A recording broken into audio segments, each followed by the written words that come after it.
그 가격은 가 결정하는 겁니다. 절대적인 권한이에요.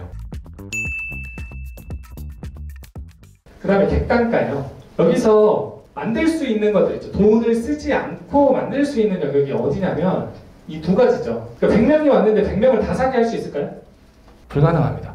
있는지는 모르겠어요. 한 번도 본 적이 없는 숫자여서. 방문자 예를 들어서 모객 능력이 탁월한 뭐 인플루언서 대표님이라던가 그런 분들이 계세요. 그런 분들이 전환율을 만들 수 있나? 못 만들어요, 생각보다. 그분이 이미 존재 그 자체가 되어 있는 경우, 그리고 특정 카테고리에서 만들죠. 근데 전혀 다른 카테고리에서 이쪽으로 유입시키면, 그러니까 여자분인데 남자 팔로워가 굉장히 많으신 분들이죠. 그런 분들은 상품 못 팔아요. 전환율이 엄청 떨어지니까. 근데 객단가가 높은 제품들은 뭐냐면 가치에 대한 구매거든요. 고객이 선택한다는 믿음을 주는 거예요. 그래서 이 부분은 충분히 여러분들이 만들 수 있어요. 객단가는. 헤르만 지몬의 프라이싱을 보세요. 그 책 한 권이면은 가격과 관련된 것들, 가격과 관련된 심리나 이런 것들은 이미 정립이 끝났어요. 본질적인 책입니다, 그 책은.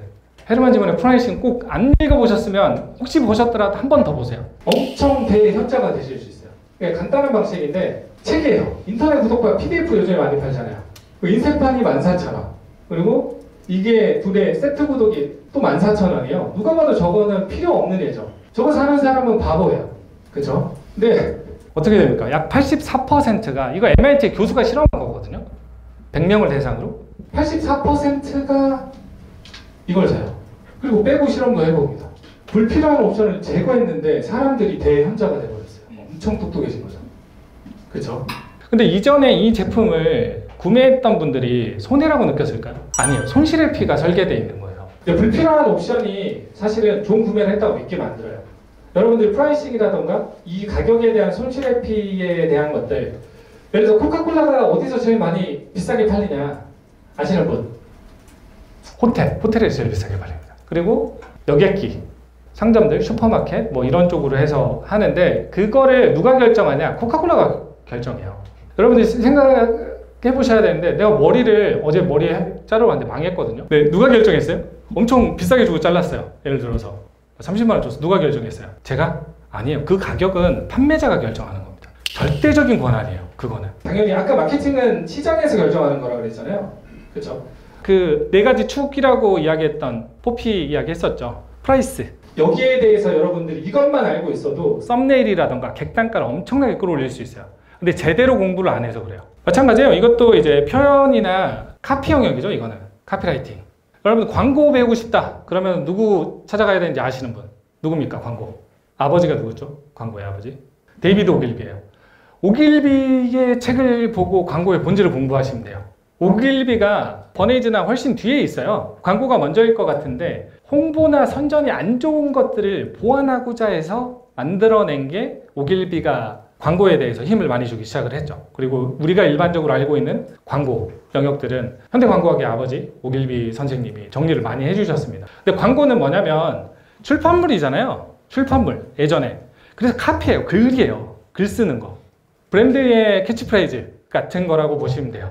그래서 내가 광고를 배우고 싶은데 페이스북 그 툴 만지고 있고 카피 만지고 있고 막 컨텐츠 하고 있고 이거잖아요. 그게 아니라 광고는 말 그대로 글이라고 보시면 돼요. 엄청나게 임팩트 있는. 침대는 가구가 아니다, 과학이다. 이런 거 한 줄. 애플이 가지고 있는 아이패드 캐치프레이즈 엄청 좋잖아요. 당신의 다음 컴퓨터는 컴퓨터가 아닐 것이다. 이런 식이에요. 그 한 줄로 인간의 마음을 움직여버려요.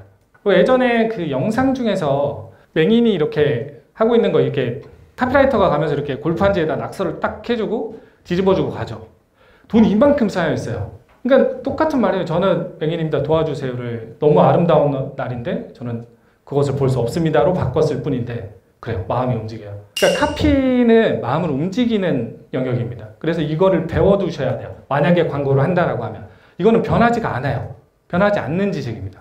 그래서 이렇게 보시면 될 것 같아요. 똑같이 가격이 있어도 손실회피 시스템 설계되어 있고 뭐 이게 뭐 브랜딩 관점에서는 뭐 좋다 나쁘다 판단할 수 있겠지만은 심지어 이거는 한정판이에요. 여러분들이 뭔가 프로모션을 하거나 브랜드 담당자나 이렇게 있을 때 내가 뭔가 중고나라에서 뭘 팔 때도 있죠. 제 아는 후배라기보다는 거의 이제 조카뻘인 친구가 19살인데 830만 원을 벌었대요. 제가 알려준 손실회피를 활용해서. 되게 재밌잖아요. 중고거래만 해서. 근데 물건을 어디서 자기가 산대요. 싼 물건을. 사서 파는데 거기에 이제 세일즈 스킬 중에 클로징 스킬 중에 있어요. 그게 뭐 선택 기법, 유도 기법 여러 가지 기법들이 있는데 다른 판매자가 없어도 다른 판매자랑 같이 하고 있다라고 이야기를 해요. 아니 다른 그 구매자가 있다. 지금 두 분이랑 이야기하고 있다. 지금 바로 하시면 이거랑 이거 두 개 얹어줄게요. 더. 그러면은 클로징이 돼버려요. 하나 예를 들어서 이게 쇼핑몰이면은 그냥 썸네일 하나잖아요. 광고 이미지 하나. 여기 안에 만약에 인간의 마음을 움직일 수 있는 메시지들이 자연스럽게 정말 아름다운 날인데 그 빛을 볼 수 없다라고 이야기하는 그런 메시지가 담겨져 있으면 어떻게 될까요? 그렇죠? 그래서 저는 광고를 배우고 싶다 하시는 분들한테는 무조건 카피 관련된 책 아버지부터 지금 정리되어 있는 책들이 엄청 많아요. 툴? 이건 계속 변해요. 페이스북이 인기가 있다가 페이스북이 죽기도 하고요. 메타가 있다가 없어질 수도 있어요. 근데 글로 마음을 움직이는 것들은 없어지지 않습니다. 실제로 차에서 한 30분, 40분 정도 이와 관련된 협상, 발굴, 협상 이 부분을 이야기해서 매출액이 몇 억씩 올라가신 분들이 있거든요. 샐러드 파는 후배였어요. 후배였는데 이 친구의 고민은 이거를 여러 군데 입점해서 파는 게 좋은데 나는 내 자사에서만 팔고 있다. 근데 얘네들은 더 싸게 달라고 한다. 어떻게 해야 되냐? 이 고민이었어요. 어떻게 했을까요? 다 입점하라고 그랬어요. 대신에 단독을 만들어 버리면 되거든요. 12개의 상품 구성으로 시간이라던가 기간, 예를 들어서 할인, 대부분 이것만 요청을 해요. 플랫폼 입장에서는 당연히 MD들은 할인만 요청하죠. 근데 기간, 단독, 최초 여러 가지 거기다 사은품까지 넣어봐요. 그러니까 맛도 다르게 구성을 잡을 수도 있는 거고요. 아까 말씀드렸죠. 믹스. 초반에 쇼잉하기 위해서 장터가 활성화되려면 거리가 있어요. 들을 거리, 먹을 거리, 뭐 여러 가지 좋은 음악도 나오고 춤도 추고 플랫폼들이 하는 것들이 그거예요. 그걸로 유입을 끄는 거예요. 여기에 티셔츠가 있습니다. 예쁜 티셔츠가 있습니다. 사주세요가 아니잖아요.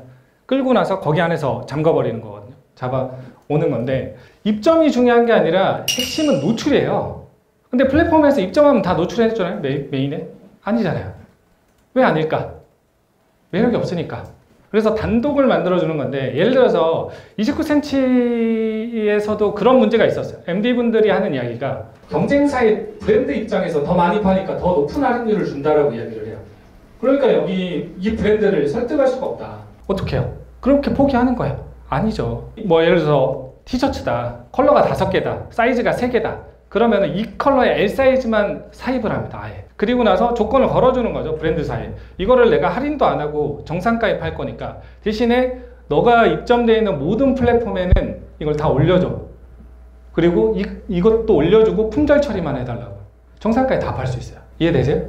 이거 좀 어렵게 생각할 수도 있는데 거의 그런 방식이라고 보시면 돼요. 예를 들어 제가 처음에 책에 나오죠. 책에서 뭐라 그랬습니까? 시장에서 물건을 안 줘요. 저희 때는. 온라인 하면 가격을 인다 어쩐다 그래가지고 동대문 시장에서 물건을 옷을 안 줘요. 그리고 경쟁사들 많이 파는 업체는 더 저렴하게 주고 저희는 좀 비싸게 줘요.